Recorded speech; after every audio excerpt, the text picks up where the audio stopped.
آپ کا خیر مقدم ہے وقفے کے بعد ہمارے دوسرے پروگرام نور رمضان. اس پروگرام کے تحت روزانہ ختم رمضان تک 3:30 بجے ہم روبی چینل پر آپ کے ساتھ جڑے رہیں گے. مولانا ہمارے ساتھ ہیں جو ناظرین کی جانب سے کیے جا رہے سوالات کے تشفی بخش جوابات بھی دے رہے ہیں. بریک کے دوران الجبیل کالونی سے ایک خاتون نے کال کیا تھا اور انہوں نے زکوٰۃ کی مناسبت سے سوال کیا تھا کہ 4 سے 5 تولے سونا انہوں نے اپنی لڑکی کے لیے لے رکھا ہے جب وہ بچپن میں تھی اور اب وہ سن بلوغ کو پہنچ چکی ہیں, تو کیا اس پر زکوٰۃ واجب ہوگی؟ مولانا نے اس کا جواب دیا ہے کہ اس پر زکوٰۃ واجب نہیں ہوگی کیونکہ یہ نصاب تک نہیں پہنچتا ہے. ناظرین نظامی, آئیے ہمارے اس پروگرام کو آگے بڑھاتے ہیں اور آج کا جو عنوان دیا گیا ہے یوم القرآن جمعۃ الوداع کی مناسبت سے دیا گیا ہے. مولانا اس پر تفصیلی گفتگو کر رہے تھے کہ قرآن کا جو نزول ہوا وہ نزول کیسا ہوا اور کیوں کر قرآن کو اتارا گیا اور اس کے پیچھے کیا مقاصد ہیں. ہم چاہیں گے کہ مولانا اپنی گفتگو جاری رکھیں. ناظرین محترم, سامعین معظم, دوستوں اور بزرگوں, المختصر یہی ہے اور میں یہی آپ کو بتلانا چاہتا ہوں کہ ہر نبی کو زمانے پر غالب بنا کر اللہ نے بھیجا ہے. معجزات سے ان سے معجزات رونما ہوئے ہیں اور زمانے کو انہوں نے ساکت کیا ہے. تو دوستو, ہمارے اور آپ کے آقا حضور سیدنا محمد الرسول اللہ صلی اللہ تعالی علیہ وسلم کی ذات کریمہ کا سب سے بڑا معجزہ قرآن کریم ہے. حضور کی حیات مبارکہ کی ہر لمحہ معجزہ ہے, ہر لمحہ معجزہ ہے. لیکن دوستو, ان معجزوں میں سب سے بڑا معجزہ قرآن کریم ہے. تو یہ جب قرآن کریم نازل ہو رہا تھا تو کس ماحول میں حضور پاک علیہ الصلاۃ والتسلیم تھے, اس ماحول کا کیا جغرافیہ تھا, اس ماحول کے لوگوں کی انداز زندگی کیا تھی اور ان کا مشغلہ اور ان کی مصروفیات کیا تھی. تھوڑا سا میں تفصیل میں گئے بغیر تاریخ میں آپ کو لے کر جانا نہیں چاہتا ہوں. یہی کہنا چاہتا ہوں کہ جو حضور پاک کا دور مبارکہ تھا وہ دور زبان کا تھا, لینگویج کا پیریڈ تھا. ایک سے بڑا ایک عربی داں تھا. اگر ان کو ناز تھا اپنی زبان پر, کیا کہتے تھے وہ اپنے کو عرب اور دنیا کے ہر آدمی کو عجم کے معنی گنگے کے آتے ہیں. تو ان کو اتنا پراؤڈ تھا, اتنا ان کو ناز تھا اپنے عربی دانی پر کہ وہ کہتے تھے کہ گفتگو کرو تو صرف عربی ہی میں کرو, اب دوسری زبان میں گفتگو کرنا یا نہیں کرنا ہمارے لیے کوئی معنی نہیں ہے. یعنی جانور بھی اپنی زبان سے دوسرے جانور کو معافی ضمیر کا اظہار کر کے بتلا دیتا ہے. تو وہ یہی طریقے سے کہتے کہ اگر کوئی انگلش میں بات کر رہا ہے یا اردو میں بات کر رہا ہے یا فارسی میں بات کر رہا ہے تو وہ بولتے نہیں یہ عجم ہیں, گنگے ہیں. یہ تو عرب کے علاوہ کسی کو خاطر میں نہیں لاتے تھے اور ان کو اپنی زبان پہ بڑا ناز تھا. دوستو, زبان ہے ہی ویسی, عربی زبان کی بات بھی کچھ ایسی ہے کہ دوستو بڑی وسیع زبان ہے, بہت زبردست زبان ہے. اور جو زمانہ حضور پاک کا نزول قرآن کا جو دور تھا اس میں عربی کے اعلیٰ درجے کے شعراء موجود تھے. فصحاء عرب کے اعلیٰ معیاری لوگ تھے, خطباء تھے, شعراء تھے, کتاب تھے. دوستو ہر فیلڈ کے عربی زبان کے لوگ بڑے بڑے اونچے پائے کے لوگ تھے. جب قرآن پاک کی آیات کا نزول ہونے لگا تو دوستو جب یہ آیات ان کافروں اور زبان کے ماہرین کے پاس جاتی تو وہ لوگ ششدر رہ جاتے, حیران و ششدر ہو جاتے کہ یہ کیا بات ہے, اس میں کتنی عمدہ فصاحت ہے، کتنی عمدہ بلاغت ہے، یہ بولتے یہ کسی بشر کا کلام نہیں، یہ انسان اور بشر کا کلام ہو نہیں سکتا۔ کیوں کہ جو چاشنی، جو قرآن کریم کے آیات میں جو فصاحت، جو بلاغات، جو ایجاز، جو چیزیں ہیں وہ خوبیوں سے پرکھتے تھے وہ، اور ان کا اپنا بھی کلام ان کے سامنے تھا، اور اس سے قرآن کا موازنہ کرتے تھے، قرآن کا سے جائزہ لیتے تھے، لے کر دیکھتے تو ان کا کلام صفر رہتا تھا، قرآن آسمان کے افق پر رہتا تھا۔ قرآن اپنی بلاغت کی وجہ سے، اپنی فصاحت کی وجہ سے، اپنی خوبیوں اور محاسن کی وجہ سے دوستو ان کا عربی دانی نیچے ہو رہتی تھی اور قرآن عربی دانی میں اونچا رہتا تھا۔ تو لوگ جھلاہٹ کے شکار ہو کر بولتے تھے یہ کسی بشر کا کلام نہیں ہے، یہ قول الماء، یہ کسی بشر کا کلام نہیں ہے، بولتے نہیں اللہ کا کلام ہے۔ اس کا اقرار نہیں کرتے تھے، اقرار اس کا نہیں کرتے تھے، بولتے تھے یہ جادوگر ہے۔ قرآن بولا وما ہوا بکاہن، بولے یہ جادوگر نہیں ہے، کاہن نہیں ہے، شاعر وما ہوا بالشاعر، قرآن بولا نہیں وہ شاعر بھی نہیں ہے، نہ انہوں کاہن ہے، نہ انہوں جادوگر ہے، یہ ہے تو اللہ کا کلام ہے، اللہ کا کلام ہے۔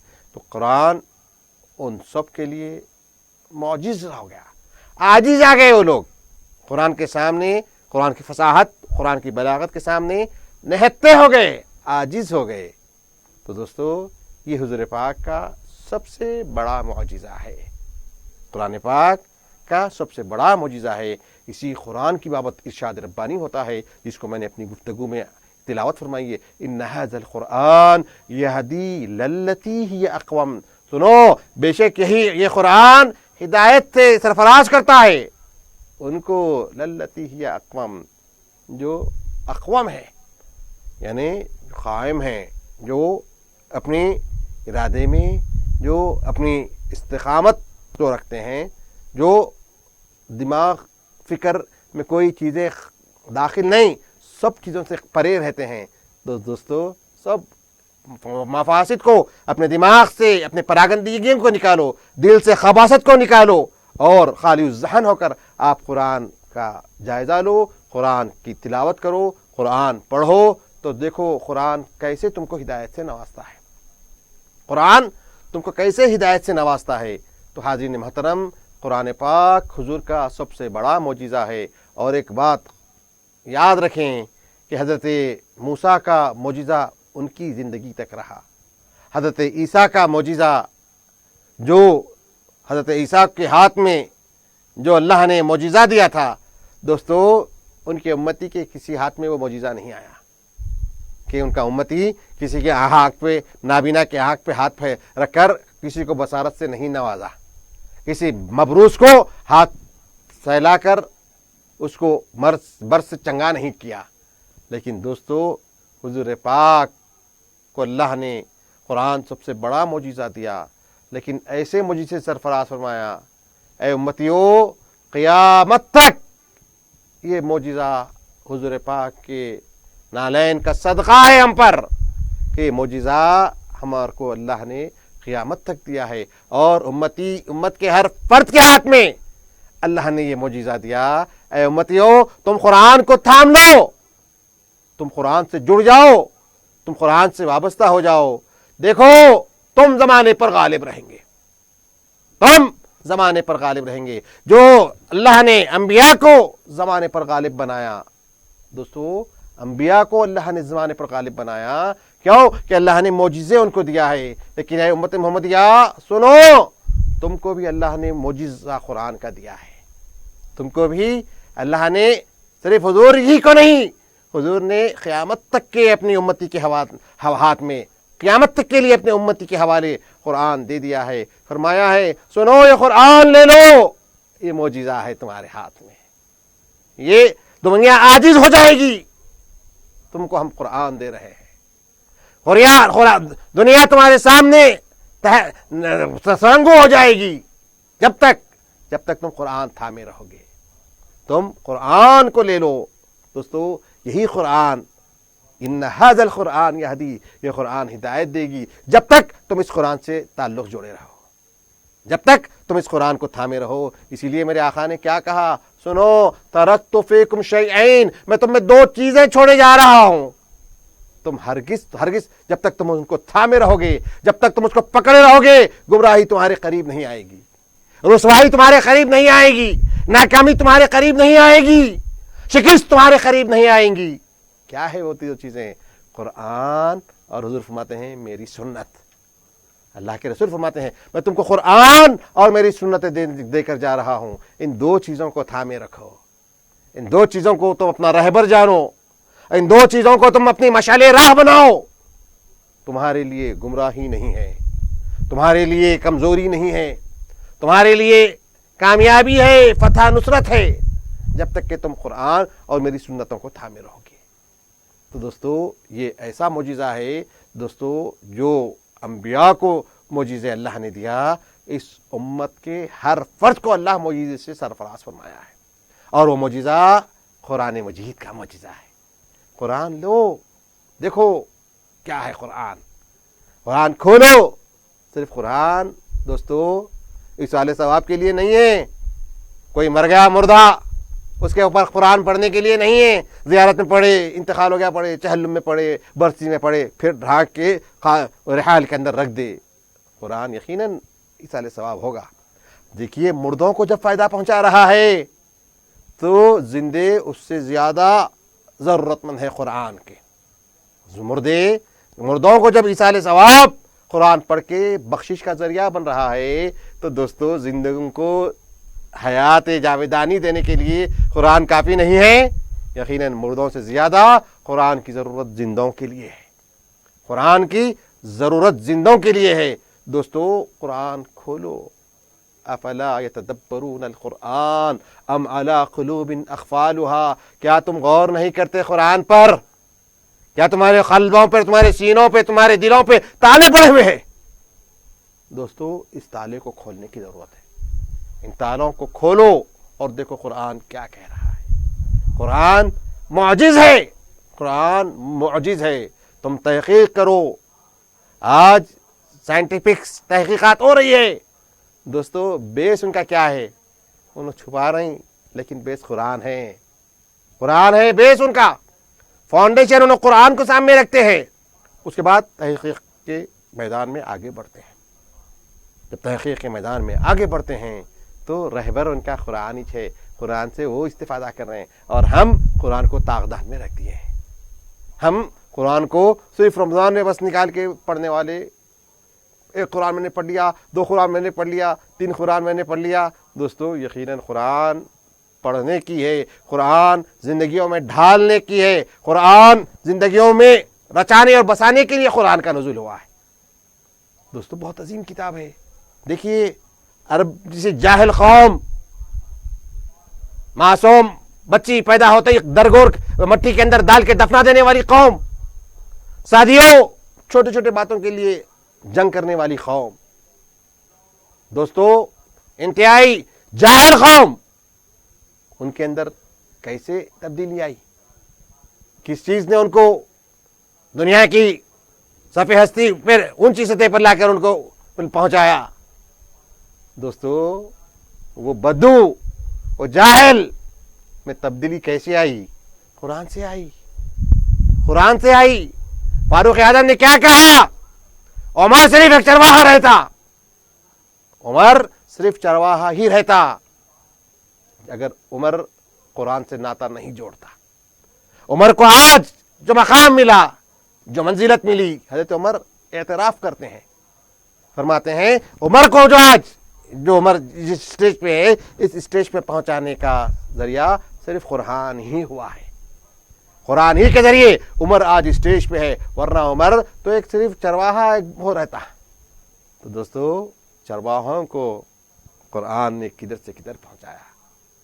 اقبال نے تڑپتے ہوئے اسی لیے کہا، اقبال کا کیا کلام کیا ہے، وہ بس ہماری دکھتی درد رگوں پر انہوں نے ہمارے لیے اکسیر کا ذریعہ بتایا ہے۔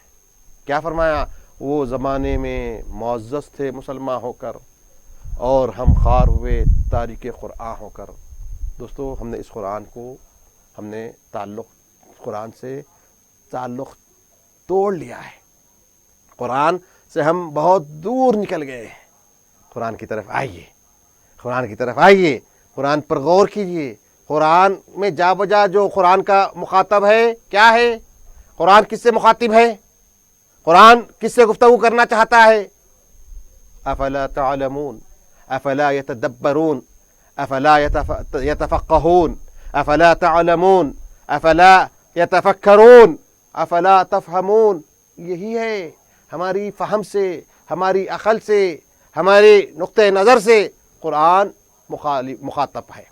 قرآن کا تخاطب ہماری فکر سے ہے، ہماری سوچ سے ہے، ہماری سمجھ سے ہے۔ تو دوستو اپنی فکروں کو قرآن کے اندر تعمق کیجیے، اپنی فکر کو، اپنے اذہان کو، اپنی سوچ و بچار کو قرآن کے ساتھ جوڑ دیجیے، قرآن کے ساتھ جوڑ دیجیے۔ قرآن کے علوم، قرآن کا علوم القرآن، قرآن صرف مسائل کی حد تک ہی نہیں ہے۔ صرف قرآن میں جو مسائل ہیں 500 آیتیں ہیں جن سے مسائل نکلتے ہیں۔ قرآن میں جو فقہی مسائل، نماز، روزہ، زکوٰۃ، حج اور دیگر جو ہمارے میراث وغیرہ وغیرہ جتنے جو مسائل ہیں دوستو، وہ صرف 500 آیات ہیں۔ 500 آیات صرف مسائل کے لیے ہیں۔ اس کے بعد پورے آیتیں کس کام کے ہیں؟ کیا قصے کہانیوں کی کتاب ہے؟ کیا فلسفہ دانی کی کتاب ہے؟ نہیں نہیں نہیں نہیں، قرآن اللہ کا کلام ہے۔ حضرت موسیٰ کا اگر تذکرہ ہے تو سنو اس میں تمہارے لیے کیا نصیحت مل رہی ہے، دور حاضر میں تمہارے لیے اس میں کیا تمہارے لیے سبق مل رہا ہے۔ یہ ہے قرآن۔ قرآن کوئی چیز اس میں، قرآن میں ایک زبر بھی اس میں زائد نہیں ہے، ایک زیر بھی اس میں بیکار نہیں ہے، ایک جزم بھی اس کا رائے گا جانے والا نہیں ہے۔ سب کا سب قرآن الف سے والسلام تک، الف سے والسلام تک دوستو پورے کا پورا ہمارے لیے، ہمارے تدبر کے لیے، ہمارے غور و فکر کے لیے، ہماری ترقی کے لیے، ہماری تحقیق کے لیے، ہمیں آسمان کی سطح تک پہنچانے کے لیے قرآن ہمارے لیے ہے۔ صرف قرآن سے جڑنے کی ضرورت ہے، قرآن سے وابستہ ہو جائیے، قرآن پر ریسرچ شروع کیجیے، قرآن پر تحقیق کیجیے، ہو رہی ہے، لیکن تحقیق قرآن جتنے کرنے ہیں کیجیے، پھر ایک نئی تحقیق سامنے آ جائے گی، ایک نئی تحقیق سامنے آ جائے گی۔ تو یہ کام قرآن پاک کا ہے، یہ قرآن ہے۔ دوستو جب تک ہم قرآن سے نہیں جوڑیں گے ہمارے لیے روشن مستقبل کی کوئی ضمانت نہیں ہے۔ اگر روشن مستقبل چاہتے ہیں دوستو، دنیا کے کھاندے سے کھاندہ ملا کر چلنا چاہتے ہیں تو دوستو ہم کو قرآن سے جڑنا ہے، قرآن سے ہم کو اپنا تعلق باندھے رکھنا ہے۔ اگر ہم قرآن کے اپنا راستہ تعلق نہیں جوڑیں گے تو دوستو ہم زمانے میں نہ عزت ملے گی، نہ آخرت میں ہمارے لیے فلاح اور کامیابی ہے۔ دوستو زمانے میں بھی عزت ہے اور آخرت میں بھی فلاح اور کامیابی ہے۔ کب؟ جب تک ہم اس قرآن سے جڑے رہیں گے۔ میرے آقا نے فرمایا کہ تم ہرگز گمراہ نہیں ہوگے جب تک کہ قرآن اور میری سنتوں کو تھامو رہو گے۔ پھر فرمایا یہ حوض کوثر کے دن آ کے مجھ سے ملیں گے، یہ حوض کوثر کے دن، حوض کوثر کے پاس آ کے حضور کے پاس حضور سے ملیں گے۔ تو دوستو جب ملیں گے تو یہ شکوہ بھی کریں گے، یا رسول اللہ آپ کی امت نے ہم سے ناطہ توڑ لیا، آپ کی امت نے ہمارے ساتھ اپنا تعلق نہیں جوڑے رکھا، آپ کی امت نے ہم میں غور و فکر نہیں کیا، آپ کی امت نے ہمارے ساتھ ہم سے سبق نہیں لیا۔ قرآن یہ کہے گا، سنتیں بھی یہی کہیں گی، یا رسول اللہ آپ کی طریقے کو چھوڑ کر آپ کی امت نے گمراہی کو اختیار کیا۔ تو دوستو قرآن بھی تھامو اور حضور کی سنتیں بھی تھامو تو انشاءاللہ ہمارے لیے ہر مرحلے میں کامیابی ہے، ہر مرحلے میں ہمارے لیے فتح ہے۔ سب سے پہلے اپنے گھروں میں سکون اور اطمینان چاہتے ہو تو دوستو قرآن اور حضور کی سنتیں لو، حضور کی زندگی دیکھو، حضور کی سنتوں کو دیکھو کہ حضور بیوی کے ساتھ کیسا رہتے تھے، حضور باوا کے ساتھ کیسا رہتے تھے، حضور ماں کے ساتھ رہنے کے لیے کیا تعلیم حضور نے دیا،